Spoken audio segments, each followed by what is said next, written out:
Righty, I think we will start the evening. And I'd just like to thank you all so much for joining us for our August webinar. And it's just always wonderful to see friends and colleagues and sometimes people who are new to our webinars. I hope that you enjoy tonight and thank you very much for being with us. I begin tonight by acknowledging the traditional owners and custodians of the lands on which we meet today and pay my respects to their elders, past and present, as well as to emerging leaders. I extend that respect to Aboriginal and Torres Strait Islander peoples. I also thank the traditional custodians for caring for country for the last 60,000 plus years. Aboriginal and Torres Strait Islander sovereignty was never ceded. This continent always was and always will be Aboriginal land. As you can see from the slides, thanks, Cara, our 5-star online shop has many t-shirts, hoodies, stickers, sock toys that represent many of our campaigns. If you go online to al.org.au, you can easily find them there. Just to reiterate what the slides are saying, can you keep your mute button on, please, so as not to distract speakers? And any queries or comments, just pop them in the chat box and I will get our guests to respond once the last presentation has happened. Before we get into introducing our wonderful speakers, I need to share with anyone who is not on social media that late last week, Animal Liberation lost our founder, the truly incredible Dr. Christine Townend, OAM. Christine died after a long period of illness, and she leaves behind her husband, Jeremy, their 2 sons, and their dog, Ned. She really was a phenomenon. In 1975, she read Professor Peter Singer's magnum opus, Animal Liberation, and a year later, she started the first true animal rights group in the world. And next year will be 50 years since she did that. From the first group here in Sydney, animal liberation organisations popped up throughout Australia. She and Professor Peter Singer also started the Australian Federation of Animal Societies that later became Animals Australia. She worked alongside Jeremy in India, helping street dogs primarily, and then other species. She began 2 shelters, worked with officials to bring them around to see the benefits to animals and humans in supporting desexing, and she worked to eradicate rabies. She was a brilliant poet, artist, and author of many books. In 2020, our president, Anna Hall, organised a tribute luncheon for Christine, and those are memories we will always carry with us. She did so much, it is almost impossible to quantify. Rest in peace, dear Chris. Our first speaker this evening is our wonderful regional campaign manager, Lisa Ryan, to update us on Animal Liberation's Tripadvisor campaign. Alex Vince is unable to join us due to other work. So over to you, Lisa, with thanks. Thank you, Linda. And hello to everybody, and thank you all for joining. I'll just share my screen.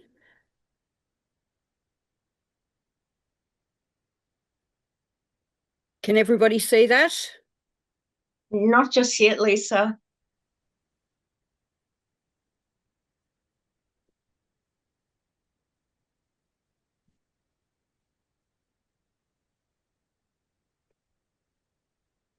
Okay, how's that? No, sorry, still not.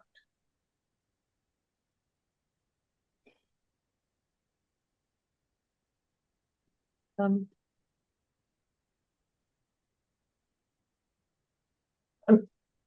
just wondering if Cara has your slides, perhaps she could show them.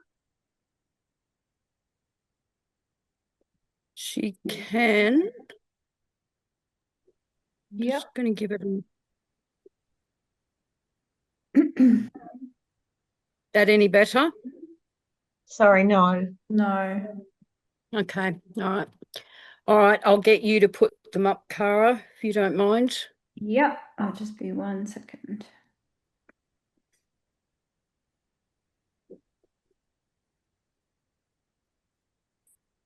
Lovely. Okay. Everyone can see that okay? Yes, thank you. Okay, perfect. Thank you, Cara. So, as Linda said, tonight's presentation was going to include our wonderful colleague Alex, but due to some pretty urgent work commitments, it will just be me.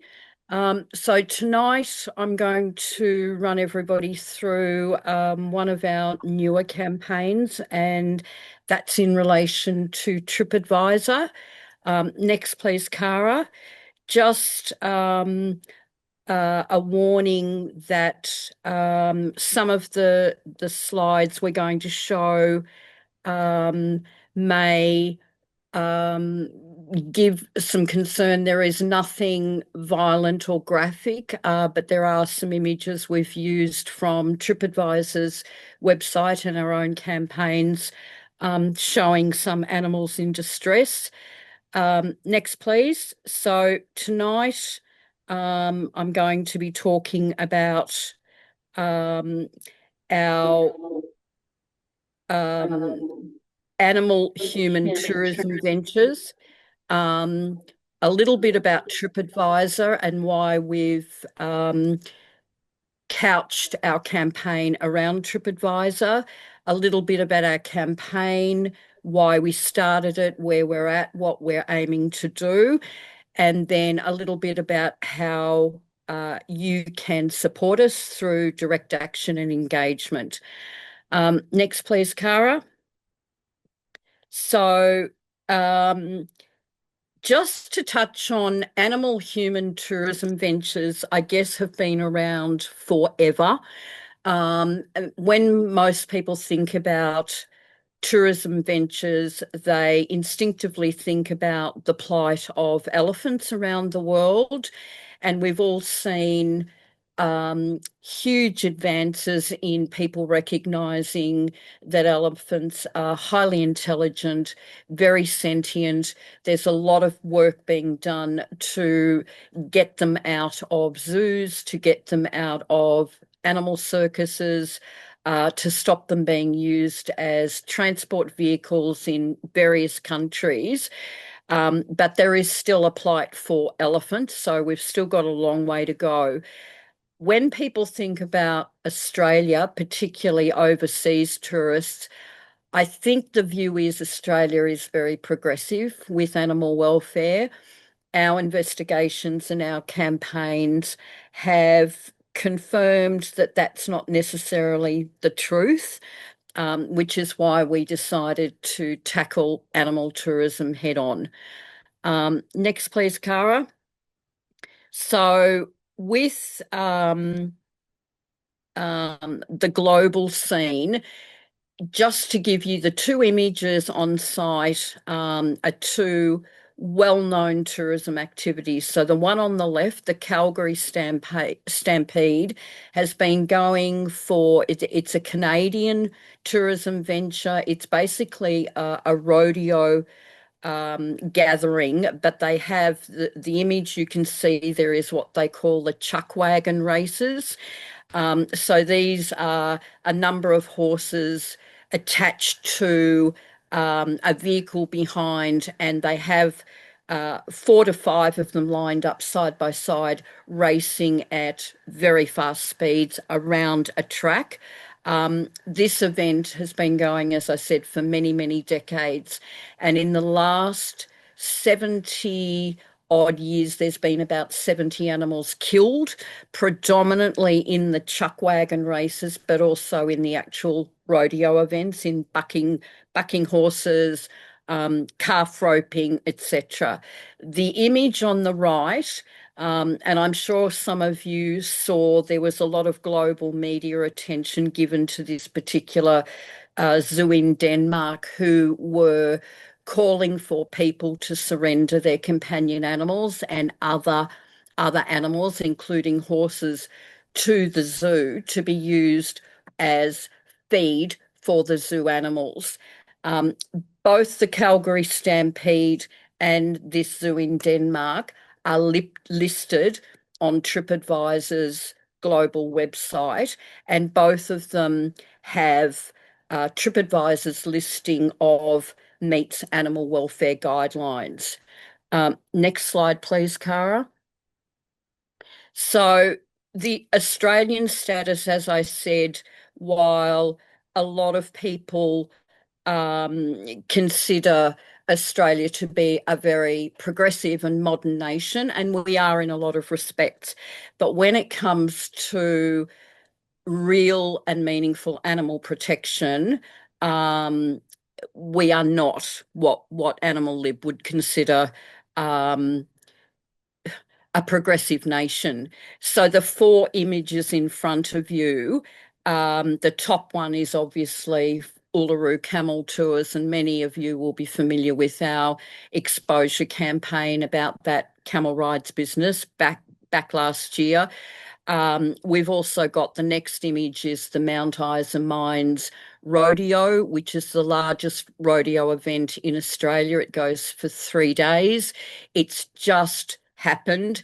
It's a Queensland event, and there have been numerous serious injuries and certainly a number of animal deaths in that event over many, many years.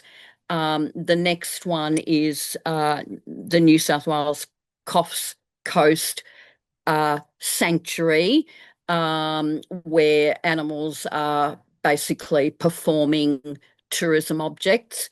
And then we have another wildlife park where you can see people that are interacting with koalas. Koalas are wild animals and they should not be handled by anybody apart from um, trained and qualified wildlife carers or veterinary staff in an emergency. Koalas, just for those who don't know, should be sleeping naturally 23 out of 24 hours. So if you see a koala awake during daylight hours, then you know there's something amiss. It's either very sick or it's in an unnatural environment. All of those four ventures are listed by Tripadvisor, including with their classification meets animal welfare guidelines. Next slide, please, Cara. So just to touch on, and this is something that we reinforce with all of our animal liberation presentations, because it does come back to the legal protections that animals receive in this country. And as you would all be aware, we have our Commonwealth government, and then we have our state and territory governments, and the animal welfare protections in each of the state and territories, while there are some similarities, they all vary. So if you're a koala in New South Wales, you will have slightly different protections to being a koala in Queensland or Victoria or Tasmania or any of our other jurisdictions. It is always the statute, so that is the act. So what I mean by act is something like in New South Wales, we have the Prevention of Cruelty to Animals Act. Under that primary legislation, we have the regulations, which is how the various laws operate, what the enforcements are, how the welfare agencies such as RSPCA or the Animal Welfare League implement what is supposed to be a protection for an animal. And then underneath the regulations, we always have codes of practice. The codes of practice are normally, no matter which state or territory you look at in Australia, are normally non-mandatory. A lot of them are voluntary. They are primarily there because they suit various industries. and they really don't do anything to protect animals. It's interesting to note that with all of the codes of practice we have across Australia, there is not a single one anywhere that is specifically devised to protect animals used in tourism. We have codes of practice for slightly related things. So we have codes of practice in New South Wales for animals that are exhibited. So animals that might be in a circus or a petting zoo. We have a code of practice for animals in film and tourism, but there is nothing anywhere in Australia that protects animals specifically in tourism. Next slide, please, Cara. So we have, as well as codes of practice, um, there are other bodies, but they are not regulated. So they are sort of member bodies. There are tourism bodies that put out nice to have words about how animals in tourism should be protected, but they have no authority under the law, and they're just something that tourism industries have there because they look good and people think there is something being done. I just want to talk a little bit about Tripadvisor so you get a better understanding of why we've targeted Tripadvisor in our campaign. So Tripadvisor is the largest around the world, the largest online platform for listing all sorts of tourism ventures, not just animal-human tourism ventures. And our view is that if we can make some inroads with Tripadvisor, that will have a flow down effect to similar companies, not just in Australia, but globally. They have a welfare policy, which they launched in 2016. And with the welfare policy, in October 2023, they released what they call a paw print. Now, our view is that having an animal welfare policy is far better than not having one. But with all policies, you need to have a policy that can be enforced rather than just having words on paper that may entice a tourist to go and buy tickets for a particular venture because they're interested in seeing Australian animals. But if it can't be enforced and it's not really protecting the animals, then there's going to be an issue with it. That image again is from a Tripadvisor promoted venture. Again, a koala is a wild animal and people should not be using them as tourism props, taking photos. Next image, please, Cara. So just a little bit more about Tripadvisor and some of the concerns we had. So, as I said, it's the largest travel platform online, reaching hundreds of millions of travellers every month. And they have over 1 billion reviews. So the public can go on after they've been to a venture and put a review, whether they liked it, they enjoyed it. That's obviously a positive thing for the business. They don't directly charge for listings on their platform, but they do receive some financial kickback through the parent business, which is Viator, and that includes where Tripadvisor or Viator are actually selling tickets to a particular venture.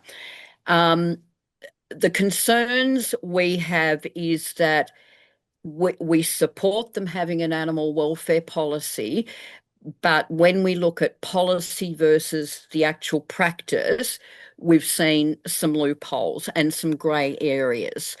And one of those grey areas is that Tripadvisor's policy is really written to accommodate wild animals like camels, like koalas, like crocodiles, but they're also listing a whole lot of other tourism ventures that actually involve domestic animals. And I'll go into that a little bit further. Next, please, Cara. So um, the policy and the loopholes that I was talking about is when you read their policy, and it's online, you can all access it. We've included links on our Tripadvisor webpage for animal liberation. It's normally focusing on wild animals, but there are thousands of other listings. And when we looked at Australia, we were very concerned and very alarmed about the conflicts between the wild animal issue and the domestic animal issue. And as I'm sure most of you would agree, it doesn't matter how we classify an animal, they're all entitled to the same protections and the same rights. So what we found was a whole lot of other animals, and we've got some examples. If you go to the next slide, please, Cara. So the domestic animals that we've found on Tripadvisor Australian listings include horse racing, farmed animals, rodeos, and greyhound racing. And what we have found strange is that with the greyhound racing venues listed in Australia, Tripadvisor have got a listing saying does not meet animal welfare guidelines. And yet with the horse racing ventures that they're listing and promoting, their classification is does meet animal welfare guidelines. So that was one of the reasons why we started looking at Tripadvisor very deeply. Next slide, please, Cara. So a couple of issues with Tripadvisor is that we found that the policy, while it's classified as an animal welfare policy, it's actually only covering some animals. The animal tourism in general is huge around the world. From Australia's platform, it's a huge economic plus for the federal government and for state and territory governments.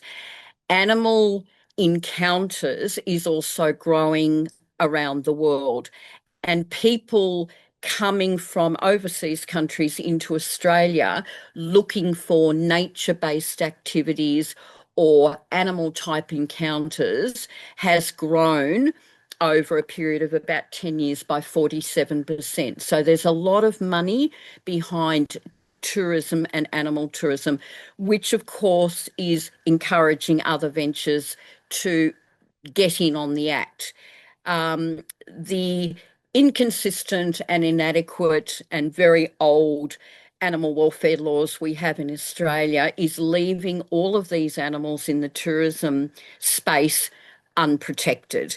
And as I mentioned earlier, the codes of practice and the regulations and the acts across Australia vary considerably. So there are animals falling between the floorboards basically everywhere we look.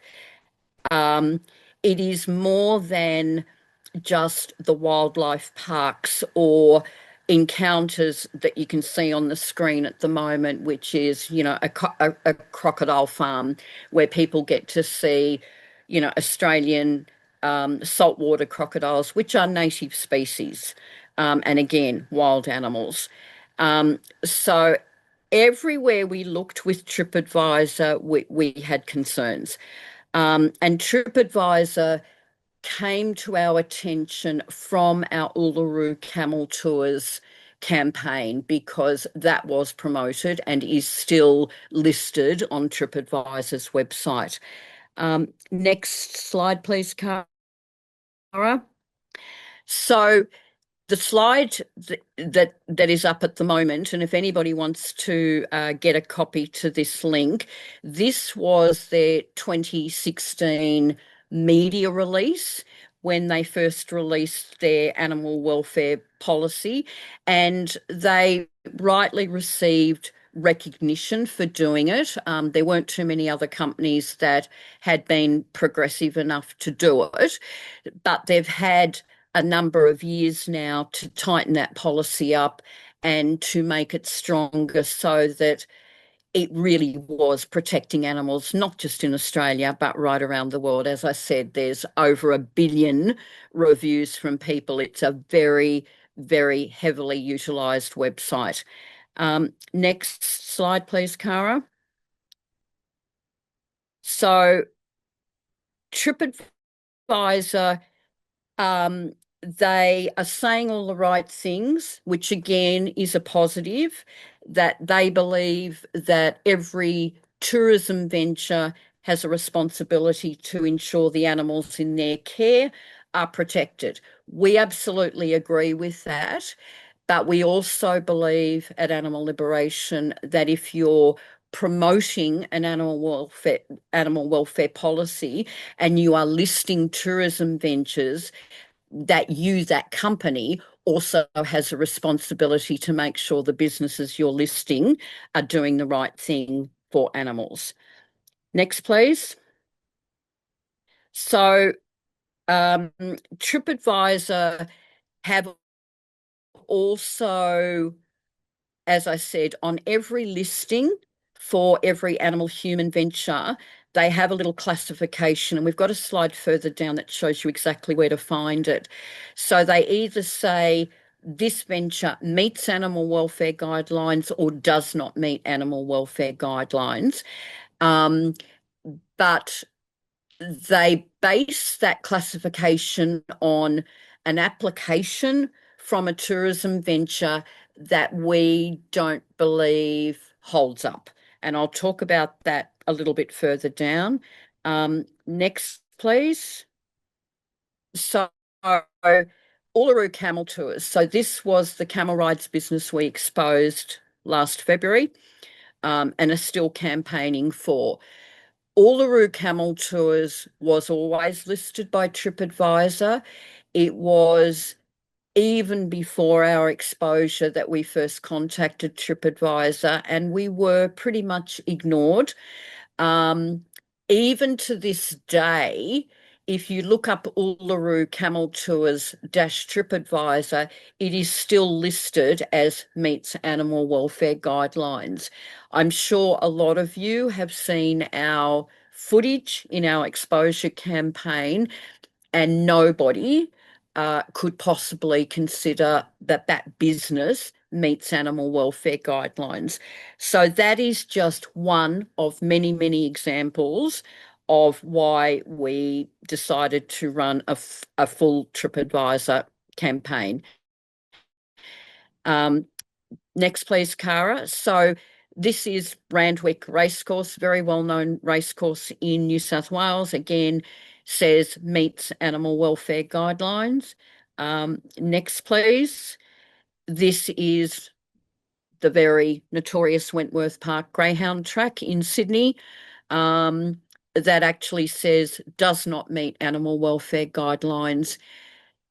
This shows the disparity between Tripadvisor's thinking. So we would all, I think, agree that whether it's camel racing, greyhound racing, or horse racing, or harness racing, or jumps racing, that the animal welfare issues are all pretty much the same. So we're still struggling with why would Tripadvisor list one as meeting guidelines, but listing another one as doesn't meet animal welfare guidelines.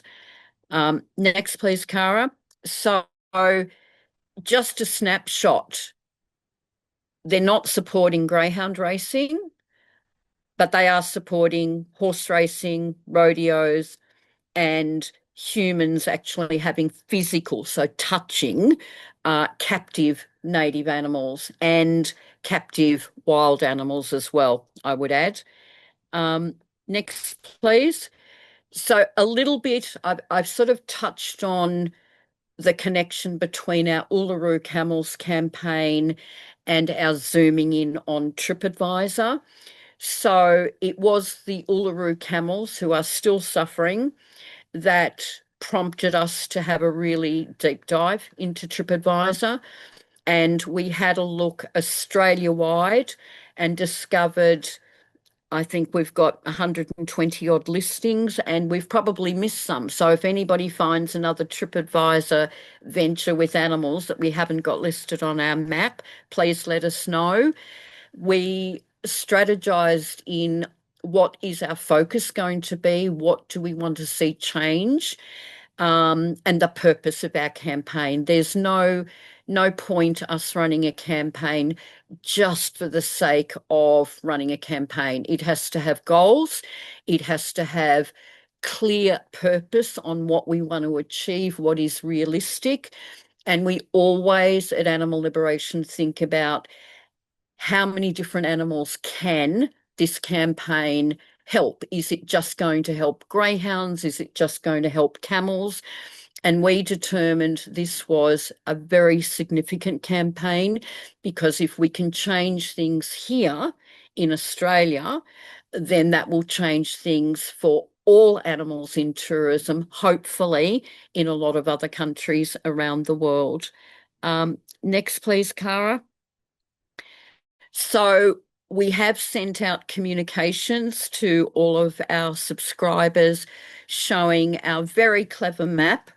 I wasn't the clever person who designed the map. That was my brilliant colleague, Alec Vince. I was certainly heavily involved in how it looked, but it was Alex's technical brilliance that put this map together. And we made it as easy as we could for people to look at their own state or territory and see what is listed there. So yeah, 155 attractions we found in Australia of all sorts of animal ventures. And as I said, it is highly probable we've missed a few. And we then classified them into different categories. So animal racing, zoos, petting farms, rodeos, so that it was people that had a particular passion or interest in something, they could find what was going on in their state and territory as well. And then we looked at every single one of those 155 attractions to get a feel for where the loopholes were. So those of you who have seen our map and had a look, thank you. Those of you who haven't, it is on our Animal Liberation website, but you could seriously, it's tracking very well in Google Land, and you could put into Google Animal Liberation TripAdvisor and our campaign will pop up immediately.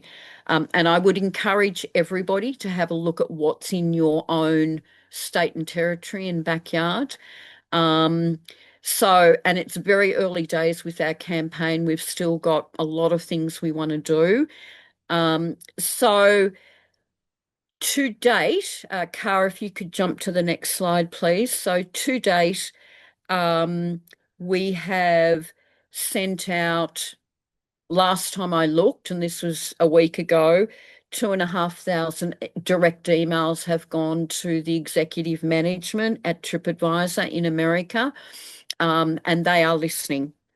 We have, through myself, been engaging directly with TripAdvisor's executive management in America. And very recently, my colleague Alex and I pushed for an online meeting with the executives, and we got it. And we have had some early discussions with the people who look after the policy. And to their credit, they have listened to us.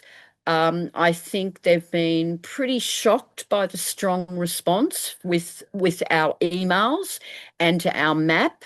They were caught off guard, and they are getting emails now from people all over the world that have seen our map.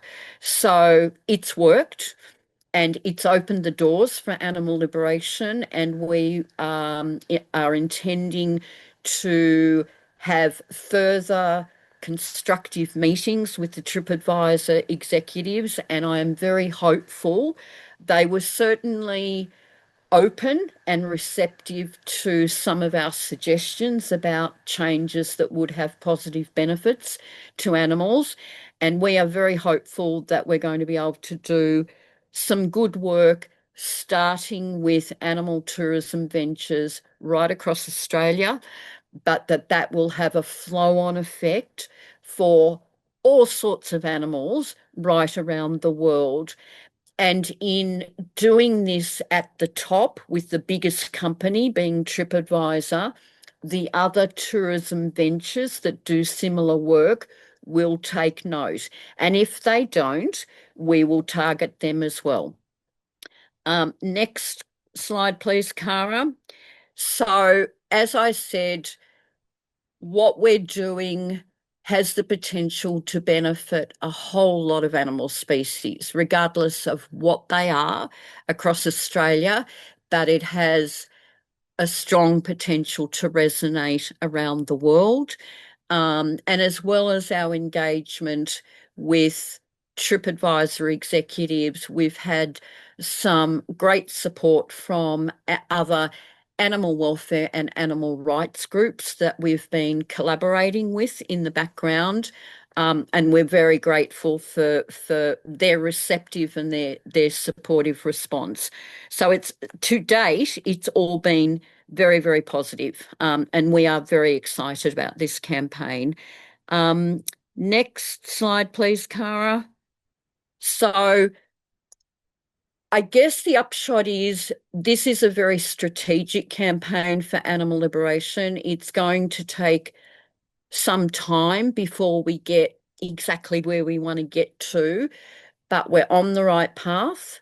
And as I said, it has the potential to help thousands and thousands of animals that are trapped in captivity, but also wild animals that are having their space invaded by tourists, and they mightn't like it, and it might have both physical and psychological impacts.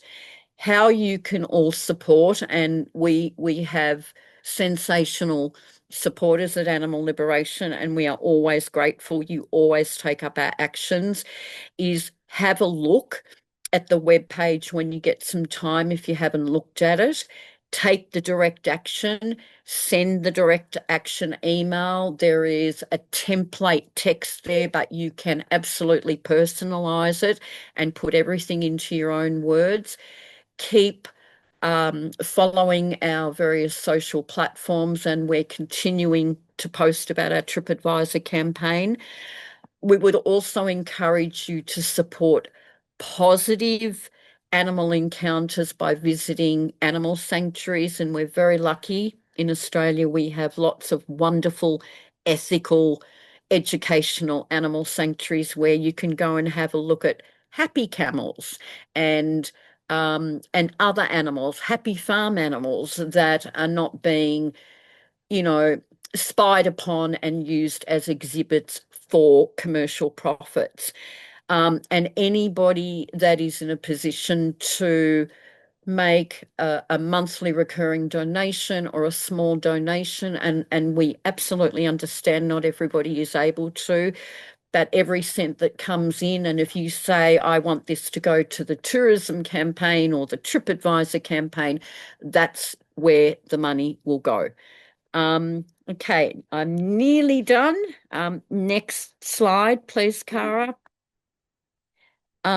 So as well as following our socials, and the slide we've got up at the moment is one of those wonderful sanctuaries, and we've used Walloona's beautiful camel images many, many times for our Happy Camel Images with our Uluru Camels campaign.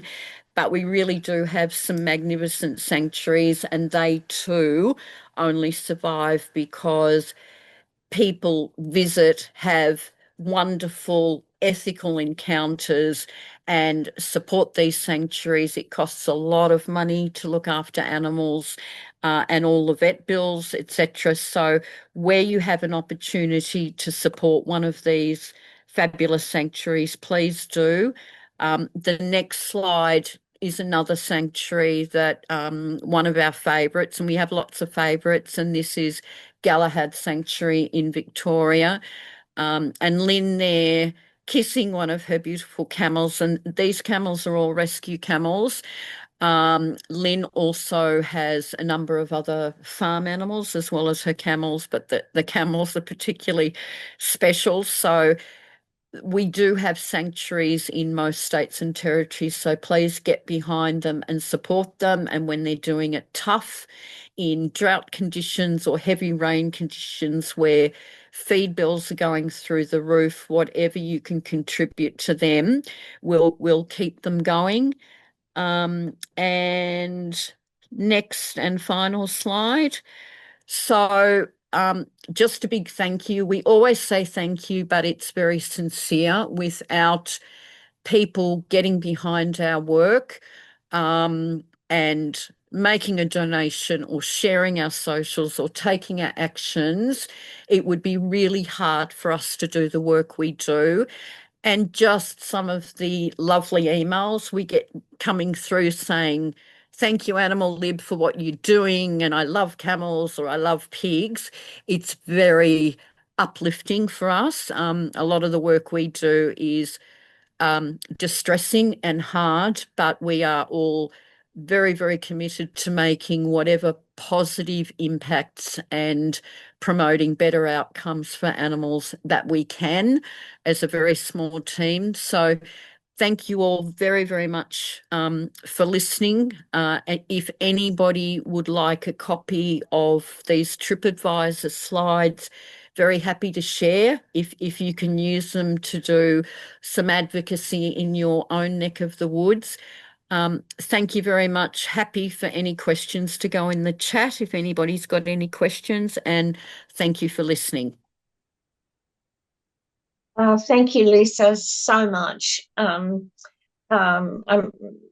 know, this brief overview doesn't in any way really represent the amount of phenomenal work done by you and our teeny tiny team. And this is in conjunction with all the other campaigns that are being undertaken. So thank you for your beautiful presentation, Lisa.